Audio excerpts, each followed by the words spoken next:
Hello everyone. आज के इस वीडियो में हम Tata institute of fundamental research की ओर से दी जाने वाली एक इंटर्नशिप जिसका नाम है विजिटिंग स्टूडेंट रिसर्च प्रोग्राम। तो आज के इस वीडियो में देखेंगे कि इसके लिए अप्लाई करने के लिए एलिजिबिलिटी क्या है और अप्लाई कैसे करना है, वो पूरा प्रोसेस इस वीडियो में डिस्कस करेंगे। और उससे पहले मैं आपको बता देता हूँ, ये इंटर्नशिप करने पर आपको 7,000 रुपये प्रतिमाह मिलेंगे और इसके लिए आवेदन भी निःशुल्क है। और आना जाने का जो खर्चा होगा वो भी ये इंस्टीट्यूट के द्वारा किया जाएगा और रहना खाना बिल्कुल फ्री रहेगा। तो आप इसमें अप्लाई ज़रूर करें। अप्लाई करने से पहले हम इस प्रोग्राम की कुछ बेसिक डिटेल्स देख लेते हैं। तो सबसे पहले मैं आपको बता देना चाहता हूँ कि ये प्रोग्राम हर साल मई से जुलाई के बीच में आयोजित किया जाता है और इससे पहले ही इसके आवेदन ले लिए जाते हैं। और इसके अंदर आवेदन आप दो तरीके से कर सकते हो। एक तो अभी जो ये प्रोग्राम चल रहा है उसके थ्रू कर सकते हो, और जो साइंस अकेडमी होती है उसके द्वारा भी इसके लिए अप्लाई किया जा सकता है। लेकिन आज के इस वीडियो में हम देखेंगे कि विजिटिंग स्टूडेंट रिसर्च प्रोग्राम के थ्रू आप अप्लाई कैसे करोगे, ठीक है। और इसके बारे में आपको बता देता हूँ कि जो इसके अंदर एलिजिबिलिटी है वो ऐसे जो भी एनी स्ट्रीम के स्टूडेंट जो कि फाइनल ईयर के अंदर हैं, ठीक है, 3 साल की बीएससी प्रोग्राम हो सकता है, या फिर स्टूडेंट जो कि प्री फाइनल यानी कि फाइनल से 1 ईयर पहले और फाइनल ईयर में हो, उनके इंटीग्रेटेड बीएससी, जैसे कि जिसमें बीएससी बीएड साथ में होता है, या फिर बीएससी और एमएससी साथ में होती है इंटीग्रेटेड कोर्स के अंदर, ठीक है। तो वो जो 4 साल वाले कोर्स होते हैं उसके अंदर प्री फाइनल और फाइनल ईयर वाले दोनों स्टूडेंट जो है अप्लाई कर सकते हैं। वो बीएससी भी हो सकता है, बीटेक भी हो सकता है और बीए प्रोग्राम भी हो सकता है। लेकिन जो पीएचडी वाले स्टूडेंट हैं वो इसके लिए अप्लाई नहीं कर सकते हैं।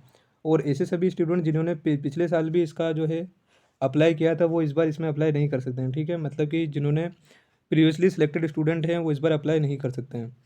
अब मैं इसके बारे में आपको बता देता हूँ कि जो इसकी एप्लीकेशन प्रोसेस है वो 16 फरवरी तक चलेगी, और इसके अंदर अप्लाई करने का लिंक आपको डिस्क्रिप्शन बॉक्स में मिल जाएगा, वहाँ से आप क्लिक करके इस पर अप्लाई कर सकते हो, ठीक है।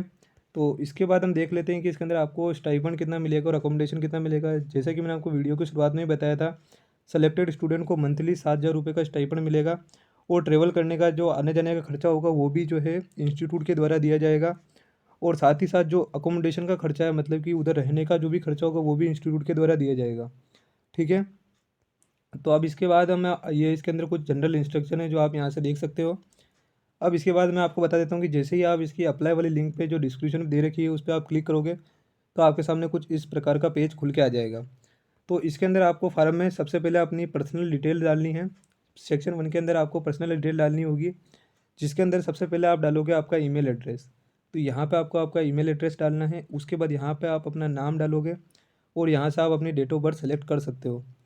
इसके बाद यहाँ पे आप कौन सी डिग्री अभी करंटली परस्यू कर रहे हो वो आपको डालनी है। आप पोस्ट ग्रेजुएशन कर रहे हो या फिर अंडर ग्रेजुएशन कर रहे हो या फिर कोई ड्यूअल डिग्री कर रहे हो यूजी पीजी की, वो आप यहाँ से सेलेक्ट कर लेंगे।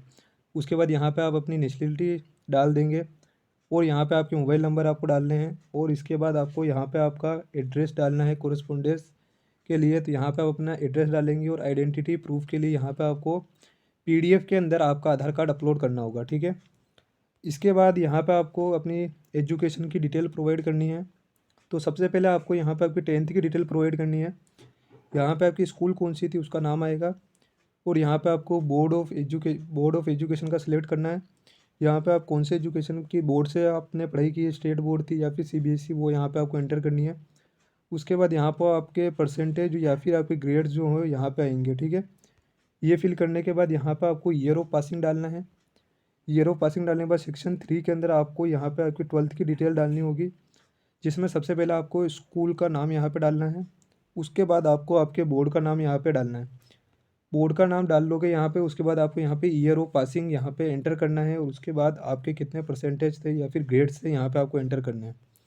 सेक्शन 4 के अंदर आपको अपनी अंडर ग्रेजुएशन एजुकेशन की डिटेल्स डालनी होगी, जिसके अंदर सबसे पहले आप कौन से इंस्टीट्यूट से आपने अंडर ग्रेजुएशन कोर्स किया है वो यहाँ पे आपको एंटर करना है। उसके बाद ये यूनिवर्सिटी को आपको नाम सेलेक्ट करना है। यहाँ पे यूनिवर्सिटी का नाम एंटर करने के बाद यहाँ पे आपको अपनी डिग्री का जो है सेलेक्ट करना है कि बीएससी करी है आपने या कौन सी डिग्री करी है, वो यहाँ पे आप सेलेक्ट कर लेंगे। और इसके बाद यहाँ पे आप अपनी स्ट्रीम सेलेक्ट करेंगे। जैसे अगर आपने बीएससी फिजिक्स केमिस्ट्री और मैथमेटिक्स में, तो यहाँ पे आप वो डाल लेंगे, या फिर आपके जूलॉजी बॉटनी और केमिस्ट्री है तो वो आप यहाँ पे एंटर कर लेंगे। इसके बाद यहाँ पे आपको ईयर ऑफ पासिंग डालना है। अगर आपने बीएससी कंप्लीट कर ली है या फिर आपने अंडर ग्रेजुएशन कोर्स कंप्लीट कर लिया है तो यहाँ पे आप पासिंग का ईयर डालेंगे। लेकिन अगर वो कंप्लीट नहीं हुआ है और अगर आप फाइनल ईयर में हैं तो आप वो ईयर डाल सकते हो जब आपकी ग्रेजुएशन कंप्लीट हो जाएगी, ठीक है। और उसके बाद यहाँ पे आपको परसेंटेज डालने हैं।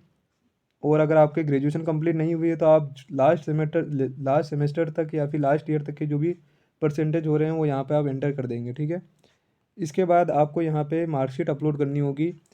या तो आपकी अगर डिग्री पूरी हो गई हो तो आप सारी मार्कशीट अपलोड कर सकते हैं एक ही पीडीएफ के अंदर, या फिर आप लास्ट सेमेस्टर तक जा या फिर लास्ट ईयर तक जहाँ तक कि आपकी मार्कशीट उपलब्ध है वो अपलोड कर सकते हैं यहाँ पे पीडीएफ फॉर्म में।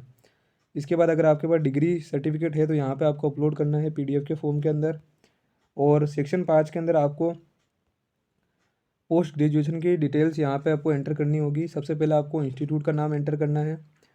और इसके अगर आप अंडर ग्रेजुएशन स्टूडेंट है तो यहाँ पे आप नॉट एप्लीकेबल यानी कि एन ए टाइप कर सकते हैं, ठीक है। और यहाँ पे आप अपनी पोस्ट ग्रेजुएशन की जो यूनिवर्सिटी है वो यहाँ पे आप टाइप करेंगे। और इसके बाद यहाँ पे आपको डिग्री का जो नेम है वो सेलेक्ट करना है, आप एमएससी करें, एमटेक करें या फिर एमई करें, ठीक है। और अगर आप अंडर ग्रेजुएट स्टूडेंट हो यहाँ पे आप नॉट एप्लीकेबल को सेलेक्ट करेंगे। इसके बाद आपको आपकी स्ट्रीम सेलेक्ट करनी है कि आप कौन सी स्ट्रीम से पोस्ट ग्रेजुएशन कर रहे हैं। तो यहाँ पे आप इनमें दी गई कोई सी भी स्ट्रीम को यहाँ पे एंटर कर सकते हैं। और अगर आप अंडर ग्रेजुएट हैं तो यहाँ पे आप नॉट एप्लीकेबल लिखेंगे। इसके बाद यहाँ पे आपको एक्सपेक्टेड ईयर ऑफ पासिंग लिखना है। अगर आपने पोस्ट ग्रेजुएशन कंप्लीट कर लिया तो आप इसके लिए अप्लाई नहीं कर सकते हैं। और अंडर ग्रेजुएट स्टूडेंट यहाँ पे नॉट एप्लीकेबल लिखेंगे। इसके बाद यहाँ पे आपके परसेंटेज आपको लिखने हैं।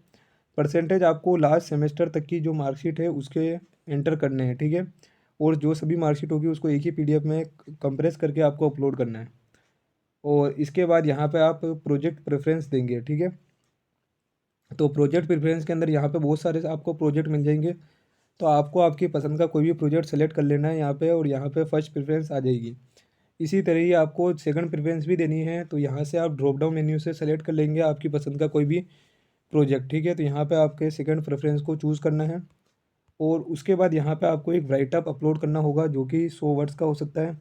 इसमें आपको दिखाने डिस्क्राइब करना होगा कि आपने ये प्रोजेक्ट क्यों सिलेक्ट किया है, आपका क्या मोटिवेशन था, और आपको इसके लिए आइडिया देना चाहते हो तो यहाँ पे आप दे सकते हो, और इससे आपको क्या आउटकम मिलेगा और इसके लिए आप क्यों करना चाह रहे हो, यहाँ पे आपको इस 100 वर्ड के जो राइटअप है इसके अंदर आपको इंक्लूड करना है, ठीक है। अगर आपको राइटअप समझ में नहीं आता है कैसे लिखना है तो आप कमेंट कर देना, मैं अगले वीडियो के अंदर राइटअप कैसे लिखना है वो आपको लिख के बता दूंगा।